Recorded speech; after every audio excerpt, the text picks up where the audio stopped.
Sigrun, maybe later we could continue with that one conversation, eh? For once, Mimir, I think you've said enough. Ah, right then. Do you yet wish to speak about Sigrun? She was eager to receive you mere days ago. What has changed?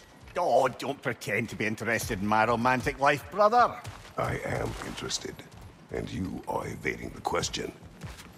What happened? Well, after you dropped me off at a longhouse the other night, Sigrun made a cloudberry and hazelnut pudding. Of course, I don't eat anymore, so slightly awkward, but a lovely thought. And? Pretty much it, really. There is more to this. What else happened that night between you and Sigrun? Well, we stayed up much too late. I told her stories, she told me secrets. She put spirits to my lips, even though I can't get drunk. Then she invited me to watch her fall asleep. And the next morning? The next morning we took a boat along the Lake of Nine. It was divine, brother. The lake was sun-dappled, and the air was crisp and perfect. You could smell the thaw. When did you misspeak? You know me too well, brother. We were on the lake when I put my metaphorical foot in it.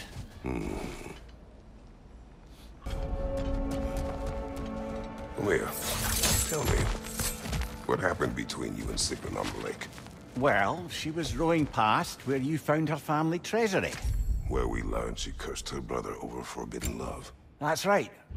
And as we rowed by, I remember feeling grateful that the place was now deep underwater where she couldn't see it.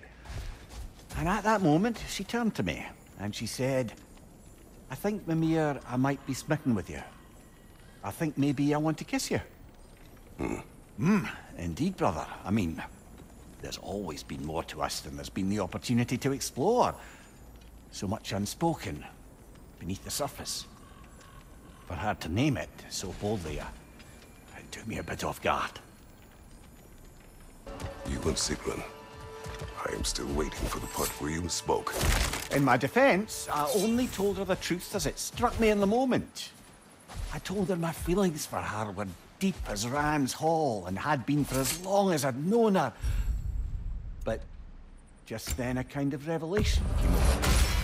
A sudden cold clarity that it was vanity to imagine that I, as I am, could be enough for her as she is. So I heard myself tell her that I didn't think I could give her what she needed. Now, I am mad at you. Pile on, brother. I deserve it. So, you told Sigrun you could not give her what she needed. You spoke out of cowardice. Aye, obviously. But as prospects for terror go, can you imagine knowing all along you're not enough for someone? And then living out their slow realization of that truth? I admit it chilled me to the bone. You presume to know how she will feel in the future. Why discredit her wishes and yours in the present? I just can't pretend not to know better. She's romanticized the idea of us. Certainly I've done the same. But is that anything to build a future on? I mean, look at me, brother. Be practical. If anyone else disparaged you as you disparaged yourself, I would wish to strike them with an axe. An admirable attempt. Better than the last. Sigrun, it's good to see you back. Freya was just being cautious. I'm right as rain.